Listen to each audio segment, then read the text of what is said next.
सारे अच्छे लोग हैं, काफ़ी सारे प्रोमिनेंट लोग हैं, एक स्पेसिफिक नाम नहीं लूँगी क्योंकि मुझे लगता है हर एक इंसान की अपनी एक पहचान होती है, एक वैल्यू होती है। तो मेरे लिए तो वो सभी इंसान मायने रखते हैं जिन्होंने आके, कहते हैं बूंद बूंद से सागर बनता है, वैसे ही मेरे लिए हर एक इंसान मायने रखता है जिसने यहाँ पे मतलब इस पार्टी को आके, नेशनल लोकतांत्रिक पार्टी जिसकी मैं चीफ स्पोक्स पर्सन हूँ JNK UT की, उसको आके ज्वाइन किया है। तो मैं तो बहुत खुश हूँ, इसलिए मेरे लिए तो वो सब प्रोमिनेंट है क्योंकि मुझे लगता है हर इंसान में अपनी काबिलियत होती है, हर इंसान में अपना एक तरीका होता है चीज़ों को चलाने का, और हमारी पार्टी में हमें हर एक इंसान की ज़रूरत है। देखिए, पहली बात तो ये नई पार्टी नहीं है, मैं लोगों को भी बताना चाहूँगी आपके चैनल के थ्रू। ये 1995 में फाउंड हुई थी और 15 दिसंबर को, बट उसके बाद कुछ इश्यूज हो गए थे पार्टी में, इस वजह से इस पार्टी को थोड़ा सा ब्रेक लग गया था। बट उसके बाद फिर से 2021 से इस पार्टी ने ब्लूम होना शुरू किया है। ये कोई नई पार्टी नहीं है, इसके MP भी ऑलरेडी हमारे हैं इस टाइम पे 2। तो मुझे लग रहा है कि हम जरूर अच्छा करेंगे। और कंपटीशन की बात क्या है, कहते हैं अपना कंपटीशन अपने आप को आप खुद मानो, क्योंकि जितना आप अपने आप को बेटर करेंगे उतना ही आप लाइफ में आगे बढ़ेंगे। तो मैं किसी को भी कंपटीशन नहीं मानती। और अगर आप लोगों की जुड़ने की बात करेंगे, माशाल्लाह परमात्मा की कृपा से हम सबकी फेस वैल्यू बहुत अच्छी है। जितना आपने हमारी पार्टी में देखा होगा, मैंने भी खुद ये पार्टी इसीलिए ज्वाइन की है क्योंकि मुझे लगा कि कम से कम इसमें हिंदू मुसलमान करवा के या फिर छीछा लेदर करके वोट तो नहीं लेने हैं, क्योंकि मैं एक सोशल एक्टिविस्ट भी हूँ, इससे पहले मल्टीपल चीज़ों में भी हूँ और उससे पहले तो एक वकील हूँ। तो आप जानते ही हैं कि आज तक मेरा काम कैसा रहा है। तो अगर मैंने इस पार्टी को ज्वाइन किया है तो लोग बरकत कौर रतन को जानते हैं सबसे पहले, तो वो बरकत कौर रतन को देख के आएंगे कि अगर इस लड़की ने, जो जिसकी एक सोशल इमेज है, अच्छी इमेज है, उसने इस पार्टी को ज्वाइन किया तो कुछ ना कुछ तो रीजन होगा।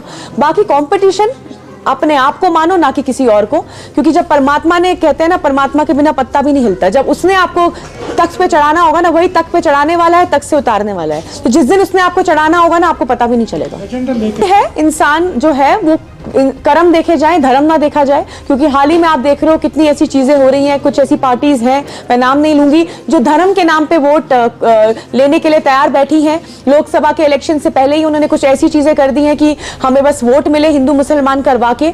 हाल ही में जैसे CAA हुआ है लागू, आप मुझे बताइए, मैं जनता से पूछना चाहूंगी, क्या लगता है आपको वो किस लिए लोकसभा के मतलब इलेक्शन से पहले क्यों लागू किया गया है? वो डिमांड अब क्यों पूरी की गई है? 2019 में उसको लाया गया था ना, तो अब क्यों किया गया है? और वो भी सबसे बड़ी बात, ये ग्लोबल क्रिटिसिज्म है कितना बड़ा कि अफगानिस्तान, बांग्लादेश और हमारे जो पाकिस्तान से जितने भी लोग 2014 में यहाँ पे आए थे, उन सबको सिटीजनशिप दी गई है सिवाय हमारे मुसलमान कम्युनिटी को।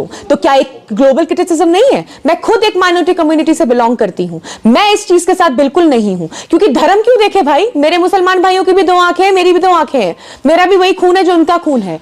ये हमें जाना ऊपर वाले एक ही के पास है। तो ये धर्म के नाम पे कौन सी गेम खेली जा रही है? हिंदू, सिख, बुद्धिस्ट, पारसी, क्रिश्चियन, सबको दी गई है, तो मुसलमानों की खाली क्यों छोड़ा गया है? तो ये सवाल तो मैं, जनता खुद समझदार है, वो खुद देख रही है कि यहाँ पे क्या हो रहा है। क्या ये ग्लोबल क्रिटिसिज्म नहीं है एक धर्म के खिलाफ? हम नहीं चाहते भैया हिंदू मुसलमान करवा के, कत्लेआम करवा के वोट लेना, क्योंकि हमारे लिए इंसानियत सबसे पहले वैल्यू रखती है। हम सोशल वर्क करेंगे, मैं एक सोशल एक्टिविस्ट हूं, पहले हम सब पहले सोशल वर्क करेंगे, उसी के तहत जिसको हमें वोट देना होगा वो देगा, हमारे अच्छे कामों को देख के, कर्मों को देख के। बाकी यूथ के हाथ में सब कुछ है, यूथ ही है जो बैकबोन होती है कंट्री की। मैं खुद एक यूथ से बिलोंग करती हूँ।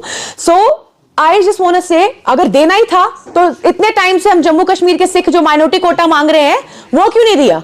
हमारी पंजाबी लैंग्वेज को क्यों हटा दिया गया? किसान भाई बहन जो मेरे मर रहे हैं पंजाब में, हर जगह पे, हरियाणा में, यहां वहां, उन सब के चीजों को, मांगों को क्यों नहीं पूरा किया गया अब तक? उस पर तवज्जो क्यों नहीं दिया गया? दोनों उस चीज पे भी तवज्जो, इस चीज को क्यों लागू किया गया, वो भी इस टाइम पे? तो वो मेरे भाई बहन जितने भी हैं जम्मू कश्मीर के, दुनिया के, सबसे पहले मुझे इज्जत चाहिए थी। इज्जत क्या कहते हैं ना, किसी का नाम ना सही तो कम से कम बदनाम ना सही। तो मेरे को अपनी इज्जत बहुत प्यारी है, परमात्मा इज्जत रखे। हमेशा इज्जत से चलती आई हूं और आगे भी इज्जत से चलूंगी। और मुझे पूरी उम्मीद है, जिस हिसाब से हम पार्टी में लोग जुड़ रहे हैं, सब अच्छी फेस वैल्यू वाले हैं, हम लोग जरूर आगे बढ़ेंगे और जरूर अच्छा करेंगे। मैं Ashfaq Ali, organisation minister, national Loktantrik party से।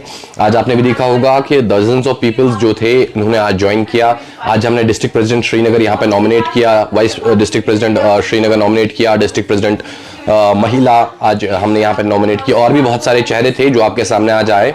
हमारा बहुत ही कम समय में बहुत ही अच्छी अचीवमेंट रही है, और उस चीज़ को देखते हुए हम कह रहे हैं कि इंशाल्लाह ताला हम बिल्कुल 5 सीटों पे उतरेंगे, खरे उतरेंगे इंशाल्लाह।